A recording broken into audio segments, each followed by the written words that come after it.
screaming face. Its head was Elias's. The creature spoke with a thunderous chorus of his own voice. "I was born from you." Elias stumbled back. "No, you're the god of this town." The creature roared. "I am what you created. This town is your mind." And suddenly it made sense. The guilt, the faces, the twisted history, the endless shifting streets, the town's obsession with him. Silent Hill wasn't punishing him. It was him. Elias took a breath, deep, shaking, painful. He placed a hand on his chest and whispered, "I accept it. What happened, what I did, what I couldn't do, what I ran from, all of it." The creature's body split with a deafening shriek. The lake cracked like shattered glass. Faces melted, shadows dissolved. The mirrors from above rained down in fragments of light. The prison collapsed. The sky returned. As the creature faded, it whispered, "You are free." Epilogue: The Road Home. Elias found himself back at the Silent Hill welcome sign. But now the town behind him was still. No fog, no whispers, no monsters. Just silence. Real silence. The sun had risen. He turned toward the road, toward the living world. Behind him, distant and faint, he heard one last whisper. "Return if you wish. Our door is always open." Elias exhaled. Not anymore. And he walked away, this time truly alive. Elias had been walking for what felt like hours, though the sun had barely moved across the sky. The road outside Silent Hill was unnervingly straight, slicing through empty fields and pine forest that whispered in the cold morning breeze. With every step that carried him farther from the town, his chest felt lighter, yet a faint unease clung to him, like a thread he couldn't sever. At last, he reached a small roadside diner. Ruby's Place, the sign read. Neon lights flickered lazily above the door. A thin curl of smoke rose from the chimney, bending in the wind towards Silent Hill, as though unwilling to fully escape its pull. Elias entered. Warm air greeted him, dense with the smell of coffee and buttered toast. A radio hummed softly in the corner. A waitress glanced up from behind the counter, giving him a polite smile. "Long night?" she asked. "You could say that," Elias murmured, sliding into a booth. He felt normal again. Human. Safe. A pot of coffee appeared before him, steam rising in gentle spirals. He wrapped his hands around the mug, relishing the warmth. Maybe he really had escaped the town's grip. Then he saw it. A newspaper on the counter. The date. 3 years earlier. Elias blinked, rubbed his eyes, looked again. The date didn't change. He stood abruptly, nearly knocking over the mug. "Excuse me," he said to the waitress, trying to keep calm. "Is this today's paper?" She looked at it, confused. "What else would it be?" "But the date." She laughed lightly. "Honey, that's right." He swallowed, hard. The diner lights flickered, the radio crackled. A familiar static seeped into the room, gentle at first, then growing sharper, filling the space like invisible smoke. Elias stepped back.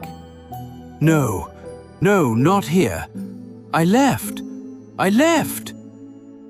The waitress tilted her head, her smile fading. "Left where, sweetheart?" Her face blurred around the edges, the room dimmed, the static thickened. Elias stumbled toward the exit, shoving the door open. Outside, fog, waiting. The same color, the same texture, the same breath of the town. It rolled across the road like a living tide, swallowing the world he had hoped to rejoin. From behind him, the waitress's voice slivered through the dimness, no longer friendly, no longer human. "You didn't even ask where you were." Elias turned slowly. The diner was gone. In its place stood a building he recognized too well. Alchemilla Hospital.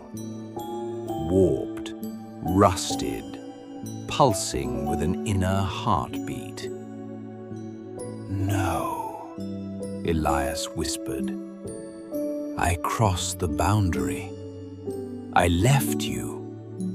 You can't be here." The fog hissed. "We were always here." Elias backed away, feet crunching on gravel that hadn't been there a moment before. The landscape reshaped itself under his trembling footsteps, street signs bending, trees twisting to form a grotesque archway. The sky bruised purple, as if bruised by something colossal, pressing against reality. Then he saw them. 2 figures standing in the fog. His wife, his son. Only they were not the phantoms from the town, nor the twisted illusions from his guilt. They were normal, warm, human, almost glowing. "Elias," his wife whispered. "it's time." He stepped toward them, tears welling. "Time for what?" His son reached out a small hand. "For your answer." The fog circled them in a slow spiral, like a great serpentine creature coiling around prey and sanctuary alike. His wife continued. "You faced your past, but Silent Hill isn't made of the past. It's made of what comes after." Elias swallowed. "I don't understand." "You must choose," she said, voice trembling. "Truly choose. Not by fear, not by guilt." She pointed behind him, toward the open road, where sunlight waited beyond the fog. "Walk away," she said softly. "and you live your life. You heal. You breathe again. Elias turned. The sky there looked impossibly blue. Then she pointed behind herself, toward the hospital doors yawning open like a wound. "Or come back," she whispered. "Stay with us, with the memory of us, with what you lost." Her eyes glistened with hope and sorrow. "We aren't real, Elias, but the love was." The child tugged his sleeve gently. "Dad, will you stay?" Elias felt something inside him fracture with unbearable clarity. He knelt before his son, placed a trembling hand on his cheek. "I want to," Elias whispered. "Oh God, I want to." His voice cracked like dry earth. "But you're gone." His son's eyes softened. "It's okay, Dad." The hospital lights dimmed as though disappointed, hungry. The fog swelled with a long, drawn-out groan. Elias stood, turned, and walked toward the sunlight. The fog lashed at his heels, swirling angrily, but it could not cross the boundary. It stopped inches from his back, trembling like a chained beast. He crossed the threshold. The world beyond was bright, silent, warm. Finally. But as he walked, something shifted. The fog did not retreat. It waited. It whispered, "You will return." Elias did not look back this time, but he felt it. A small curl of fog drifting inside his shadow. Silent Hill never truly let go. The world outside Silent Hill felt unreal, too clean, too quiet, too normal. Elias walked through the warm morning light as if it were a dream. Birds chirped in distant pines. A breeze brushed his face. The air didn't choke or whisper or pulse. It was simply air. He found a small roadside bench and sat. His hands trembled, not from fear now, but from the strange, unfamiliar absence of it. For the first time in years, he felt like a man instead of a shadow. He let his eyes close, just for a moment, just to breathe. Elias's eyes snapped open. The bushes beside him rustled. Just a squirrel, he told himself. Just nature. But the hairs on his neck rose. Slowly, he turned. A piece of paper lay on the bench beside him, folded once. He hadn't heard anyone approach. He hadn't felt a presence. He hadn't seen a hand put it there. Yet it was there. His heartbeat quickened as he picked it up. The paper was damp and soft. Silent Hill fog damp, Silent Hill fog soft. He unfolded it, breath locked in his chest. Inside was a photograph. His family. But not the one from before. This one was new, fresh. His wife and son stood in the middle of an unfamiliar street in Silent Hill. Fog pooled around their feet. They were smiling, not hauntingly, not mournfully, but warmly. His wife's handwriting was on the bottom. "We're proud of you."